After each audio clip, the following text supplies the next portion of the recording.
plug it. Exactly, exactly. Yeah. Quite familiar with it. Yeah. One goes on one side.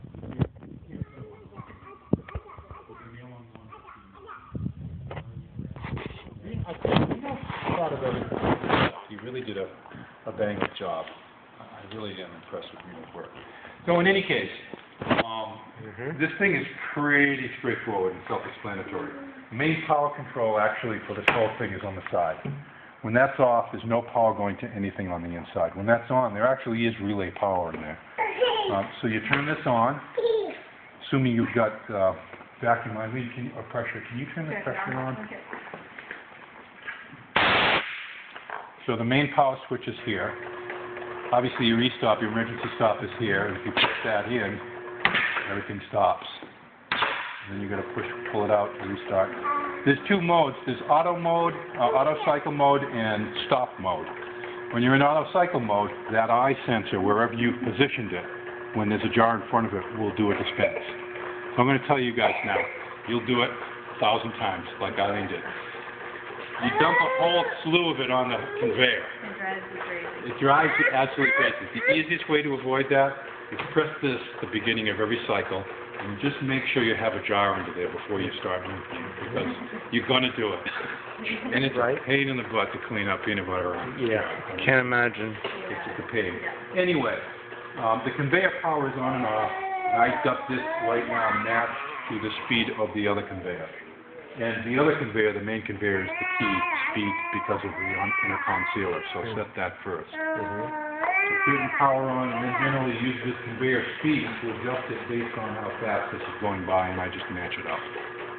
And then, if you do ever get into a problem, you can press the reset, auto stop, and there are, I'll let you read the instructions on this, the cycle to have it go through one complete dispense is done by pressing the 6 key when you're in the auto stop mode. When you're in the auto cycle mode, the 6 doesn't work. All right? I know it took me a while to figure out. I kept thinking there was something broken. But you've got to be in the auto stop mode, meaning no matter how many jars you got in there, it isn't going to auto dispense. But you can always experiment by doing that.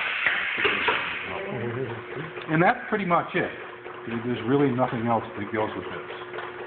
Cleaning that dispenser is easy. You know how to clean this since you've had it. But this shouldn't get wet, right?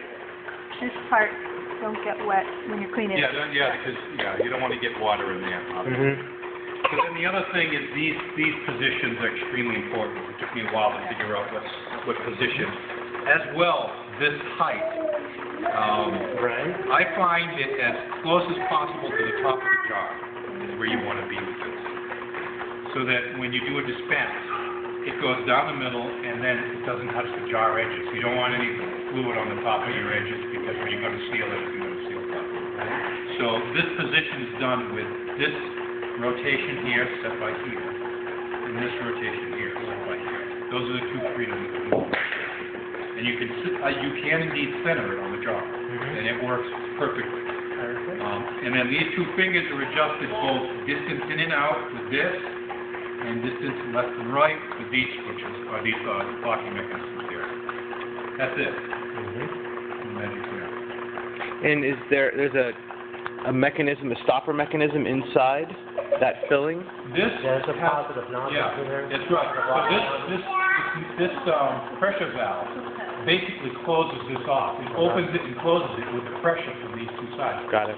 So it's all based on the mode that you've set it in. In this case, what happens is in the stop mode, it adds pressure here and locks it up. Right. In the dispense mode, it adds pressure here and none here, opens it up for that period of time, and then locks it up again. And that's all controlled inside here. They've got a closing control inside here that you can open this up. In fact, I just replaced the 24-volt relay in there. The one you have, I wrote that out. Second year. So 24-volt relay on this spring. I left it on overnight. So I did well, wait a minute. You can't tell me if you're just leaving it on overnight, it's going to make it go bad. And he said, well, sometimes it's the power. So that's You can set the duration from inside of it. Absolutely, there's a whole slew of instructions on how you set the duration through the front panel.